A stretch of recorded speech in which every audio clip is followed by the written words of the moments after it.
ne pouvez pas adapter le cube à la forme du cercle, ni la pyramide au cercle. La première fois que vous l'avez, il est difficile de le faire, mais grâce à l'expérience de son utilisation, vous parvenez à perfectionner vos compétences. Il n'est pas toujours facile de trouver le bon chemin et parfois nous passons beaucoup de temps, frustrés, à essayer de donner un sens aux choses. Ce jouet, à bien des égards, me rappelle la souffrance, le sujet dont nous avons parlé tout ce mois-ci. La souffrance dans la vie n'est pas un sujet simple. Comme ce jouet, la souffrance est une affaire complexe. Il a plusieurs faces et plusieurs angles pour le comprendre. Comme ce jouet, la souffrance est frustrante lorsque nous ne parvenons pas à donner un sens à ce qui se passe. Mais tout comme avec le jouet, plus nous l'expérimentons, plus nous pouvons perfectionner nos capacités à vivre une vie pour source de souffrance dans la vie. Il n'existe pas une seule source universelle de souffrance, mais nous pouvons en trouver plusieurs qui interagissent d'une manière ou d'une autre dans nos histoires de vie.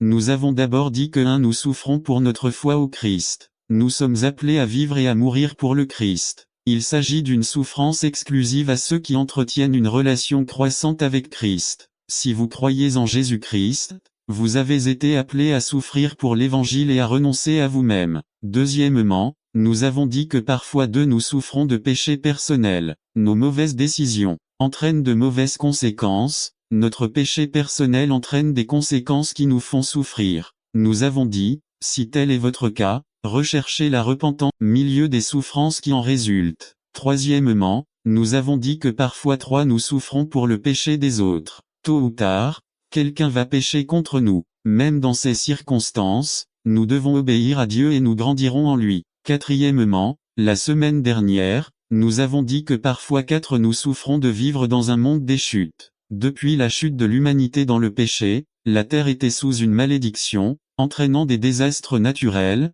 des maladies et la mort. Lorsque nous souffrons de cette réalité de vivre dans un monde déchu, nous avons la possibilité de faire confiance à Dieu. Jusqu'à présent, nous avons déjà vu plusieurs angles de souffrance, mais il nous manque un cinquième et dernier élément, que nous ajoutons aujourd'hui à notre liste. Parfois nous souffrons pour Satan, l'ennemi de nos âmes. Concernant Satan, il existe deux extrêmes courants. D'une part, certains attribuent toutes les souffrances à Satan. Ils voient Satan derrière chaque maladie, accident, mort, péché et mauvaise décision. Beaucoup prennent toute cette perspective davantage à partir de l'occultisme dans la culture environnante plutôt que de consulter les Écritures pour voir ce que disent les autorités à ce sujet. S'il y a une maladie, ils veulent immédiatement entreprendre un processus spirituel pour expulser le démon qui est à l'origine du problème. Parfois, même le péché personnel est